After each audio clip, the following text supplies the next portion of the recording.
the secret of your dancing is the music. If you know the music, you will actually go very much deeper into the art form.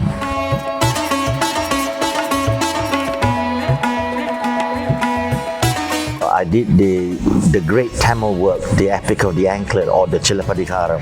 At that time, I remember the opening night of the Chilapadikaram.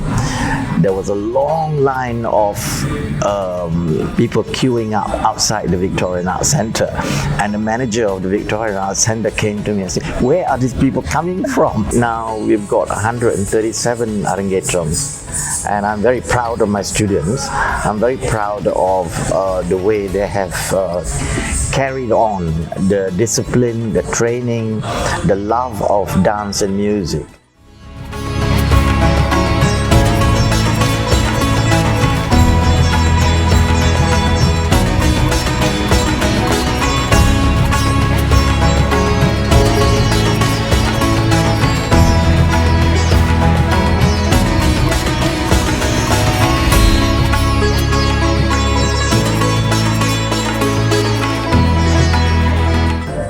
Good evening, Mamu. Good evening. It's a pleasure to be performing in the 50th anniversary Nitranjali for Chandrabhanu Bharatalaya Academy. It's been so many years that the school has been a part of the community. Can you please tell us a little bit about how the school came about and how the academy came about all those years ago? Well, the school was established in 1973. And I was a third-year student at Monash University. I had been dancing for quite some time, so that when I came to Australia in 1971, I brought my own ideas about how I wanted my dancing to develop. And in 1973, I met my partner, Jeffrey Goldie. And he encouraged me to keep working and developing my my Bharatanatyam and other dance forms that I was involved in. And he literally opened his house and said, "If you want to teach, you can do it in my home." So at that time in 1973, I had 3 students to start with. So I'd been teaching from 1972, but in 1973 was the whole idea of having an established school. And with that, as the year progressed in 73, more people heard about the school, and I got many inquiries about people wanting to send their children to dance classes, or they themselves wanted to dance. Now, in those years, we didn't have so many Indian people. You know, hardly. There were just a few families. So everyone knew each other.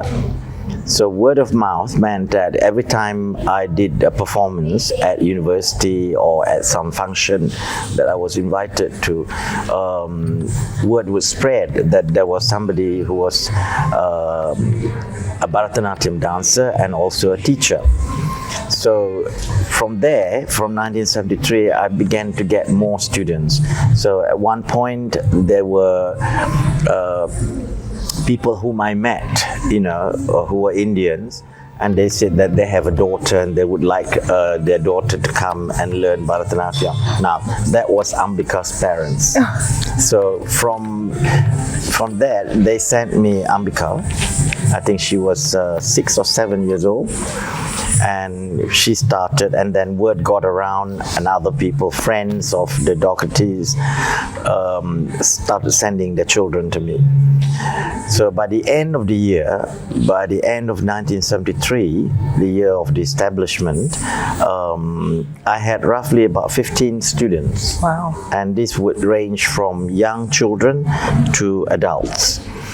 And for me, it was like the whole idea of teaching was because I wanted to keep in touch with my own dancing. I knew that if I lived here and I didn't go back to Malaysia or India, I would lose my dancing. So when by teaching, I realized that this is the incentive for me to learn further. You know, as a teacher, you have the responsibility. And I have to say, I had very good teachers myself. People who were dedicated to the art form, and I emulated them. You know, I wanted to be like them. I wanted to be. My teachers were selfless. They never held back anything. You know, it was a form of knowledge. So that inspired me. I thought that to be a teacher like them, I had to actually develop my artistry and also my knowledge of the art form. And hence, I used to go back to India every year to work further with my guru. And my guru in Chennai at that time was Sri Ariyar K. Lakshman, and he was a most ingenious person. He developed a teaching technique, and so from year to year I went back and forth. I developed my repertoire, I developed my knowledge, my skills, and which more than anything else, not to just be a good dancer but a good teacher. So that was the beginning of Bharatalaya. And we've all benefited from all of that knowledge, and I think we hold that knowledge so close to our heart as all of the dancers here over these so many years that dancers have been with under your tutelage. But Mamu, 1973, Melbourne looked very different, I'm guessing. As you said, there was not that many Indian families. Yeah. So what are the kind of challenges you faced back in those days? The challenges that we faced in those years, we never had live music. You know, there were no musicians who knew their art form well enough to be able to accompany us. No singers, no instrumentalists. So what I did was I went, every year when I went back to Chennai, to Madras, my guru would actually arrange for recording the music. And I still say that I was so fortunate in the sense that he took so much trouble to record in the studio all the works that I had learned from him. And this continued for many years. And I would bring back the recordings, and with the recordings, you know, of course, there's the music. So for me, I was not happy unless I was immersed in the music itself. And that's why I tell all my students, the secret of your dancing is the music. If you know the music, you will actually go very much deeper into the art form. So Ariyar Lakshman, my guru, was also a singer. He was also a mridangist. He's highly talented. So I picked all that up from him, and then continued for many years afterwards. I continued to seek knowledge in music, so that you know, when I dance, it's with the music. And I still hold that to be the most one of the most important things. The other thing that I worked at was the intellectual side, and I'm very proud to say that Bharatalaya has an intellectual background because of my academic training. I was not happy to just say this is the story of this and this. No, I had to do research on it. I had to find shastras. I had to find books on the mythology, the Puranas, the Vedic ideas, and so forth. And that really molded my artistry on stage. So every year I would go off to India for 3 months during the summer months, and I would come back with recordings, with music, LPs, you know, in those days it was LPs, and cassettes, books. I had ordered tons of books to be shipped back. Research-wise, you know, at that time in the 70s, 80s,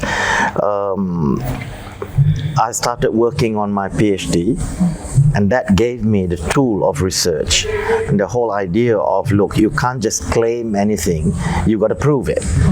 You know, where did that material come from? Where is the source of that material? How can you back it up? What are the arguments for it? Now, this is very important because in the 1980s, I became very involved with feminism. Yeah. And hence, for instance, this year when we're celebrating 50th anniversary, a lot of the works are to do with Devi and the goddess, because that's a part of my psyche, you know. So I did a lot of research on Durga, I did a lot of research on the goddesses. I'm very, very particular that any of my works are not sexist or racist, for all that matter. Yeah. So that particular intellectual background has given Bharatalaya a mark, quite unlike any other dance schools. And I always remember in the time when I was studying under my guru, I would ask him a question like, why does Shiva have this emblem? And he would look at me, honestly, he said, I don't know. And then he said to me, why don't you go to the Adyar library and find out? So I would spend time in the library looking up, you know, things to do with Hindu iconography, how sculptures were made, what are the emblems of the gods and so forth. And I would go back to Lakshman sir and tell him. And then he said, that's very good. So now, he can use that for his own teaching. So he was like that. If he didn't know anything, he would say, no, I don't know that. Why don't you go and find out? And some gurus these days, they like to feel like they know everything, and they don't like to be questioned. You know, they don't like to say, no, I don't know. But that is the inspiration that my guru has. That if you don't know something, go and find out. You know, don't say that you know it. Don't pretend that you know something which you don't. So in that way, what I work with my students these days is that look at your own dancing, be honest with it. You know, have I done enough work? Have I done enough thinking about the work that I'm doing? And hence, that's what I call our intellectual tradition at Bharatalaya. The academy eventually evolved into the Bharatam Dance Company, which had some iconic performances and shows and productions. What are some of the highlights of those years? The Bharatam Dance Company was started in 1985, and it was a fully professional dance company. And that's after many years of work. I had enough students, I was confident that they could work professionally. Now, we had to compete for government grants for the arts. And no other Indian dance company had ever been funded by the Australia Council, for instance. So I come along, and in a way, I had a great deal of support, not only from the Indian community in the 80s, who had grown bigger, but I had a lot of support from non-Indian, more Australian sort of artists. Well, Jeffrey Goldie was one of them, but there was also an artistic community who were interested in Indian art. Classical Indian art. And these are the people, and then there were the people who were into alternative lifestyles, because the 80s was the beginning of the tail end of what you call the hippie era. There were lots of people who went from here overland, from here to India, and then overland from India to Europe, and then they would do the same thing coming back. Now they were young people. They were, post-university students. So when they came back and they found that I was performing, they were my audience, because they had been introduced in some form to Indian thought, Indian ideas, Indian hippie thought, if you want. So they used to fill the theaters. In 1985, I decided that I would form the Bharatanatyam Dance Company and apply for grants from the government. And we got a very small amount to begin with, but it was very encouraging. It was a recognition that the work was professional, that it could develop further. And I started in 1985 with the Bharatanatyam Dance Company, and our first work, which was presented at the Victorian Art Centre, was called Devi, Goddess Absolute. Can you see where my feminism is going? Yeah. Yeah. I had to do an entire work on Goddess, on Devi. And that was, for me, it was sort of like the beginning, an auspicious beginning that I started with Devi. Later on, I did other programs on Krishna, on Shiva. We used to present 2 seasons a year. Now, a season would be 12 performances in 2 weeks. Oh, wow. Yeah, including matinee. So you really had to work hard if you were a Bharatam dancer. We were working all hours. Yeah. And it's not a big company, it was a small company, but very dedicated artists. And they were not all Indians. Tina Yong, who was one of our best dancers, she was Malaysian Chinese, and Arun Munoz was Chilean. But they all had been trained at Bharatalaya, and they had the Bharatalaya training and the emphasis intellectually, so that when they joined the company, along with Ambika and Ganga Narayan, and they all came from the same sort of background as far as the training goes, and that background was my background. So in that way, the Bharatam Dance Company existed for 15 years. And it folded in the year 2000 because of the lack of grants afterwards, because of change of government, and then the government decided not to spend too much on the arts. Multiculturalism was out of fashion, at least in terms of grant bodies. So I decided, look, I've done all I want in 15 years with the Bharatam Dance Company. There were programs, the first Odyssey program with live music. I did the great Tamil work, the Epic of the Anklet, or the Chilapadikaram. It was a season of 12 performances. And at that time, I remember the opening night of the Chilapadikaram. There was a long line of people queuing up outside the Victorian Arts Centre, and the manager of the Victorian Arts Centre came to me and said, "Where are these people coming from?" I said, "Well, they've heard that if you're Tamil and somebody is going to do Chilapadikaram, you'd be there." So it was a realization by the Victorian Arts Centre that there's an audience out there, and I was bringing these people into the Arts Centre. So those are sort of, the highlights. Whatever I did, whatever I worked on, new works, it had to be relevant, it had to be innovative, it had to mean something to the present day audience, as well as people who understand the arts, the ancient arts. Yes. Both ways, yeah. And over the last 50 years, you've brought so much, and you've brought so many people out to experience this art form, Mamu. What's in store for the next 50 years? Oh, I don't know whether I'm going to live that long.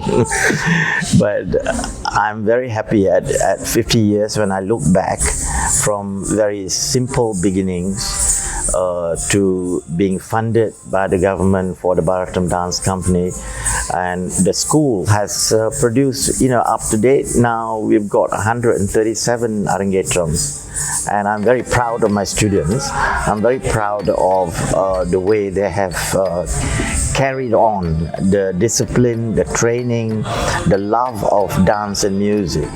And you see them dance in this, and you're going to dance in this Golden Jubilee year with all the students. And there's one thing that I always am surprised, I shouldn't be, because I'm responsible for it. When I look at all 18 of you graduates, and now, all of you have children. But I look at your dancing, there's a uniformity in style, technique, and approach. And I think that's from the Bharatalaya training. You can't get there anywhere else here. That's so true, Mamu. I think anytime someone asks who we've learnt from, and when we say Dr. Chandrabhanu, they always know that they can expect the highest quality and highest standard of dancing, and that's what we've been blessed to get from you. So thank you so much. Thank you. Thank you. And I think on behalf of the Melbourne community, thank you so much, because you've given us so much all these years, and I know that will carry on for many more generations. Thank you. It's up to you as the next generation. Thank you, Mamu. Yeah. Hi, I'm Ananya. And I'm Ishita. And we both started learning Bharatanatyam in 2008. I was 6 years old and Ishita was 4. And we've been dancing together ever since then. It's been about 16 years, and now we're both in our 20s, so it's been a long ride. And Bharatanatyam, I think, really means everything to us. Yeah, we've learned so much more than just dancing. We've learned a lot about discipline, and we've learned a lot about, like mindfulness through Bharatanatyam. And it's also family, I've grown up with all these people, and we've got such a great community here. And So. Hi, I'm Keshika. And I'm Sandhya. I've been learning Bharatanatyam since 2010. And I've been learning since 2008. Mamu has been a great role model to us. He's taught us discipline, and he's just we really admire him. And for me, I feel like Mamu has helped me gain a lot of confidence in myself and my capabilities. So I feel like I'm very grateful for him for teaching me how to trust myself and trust my instincts. So, yeah.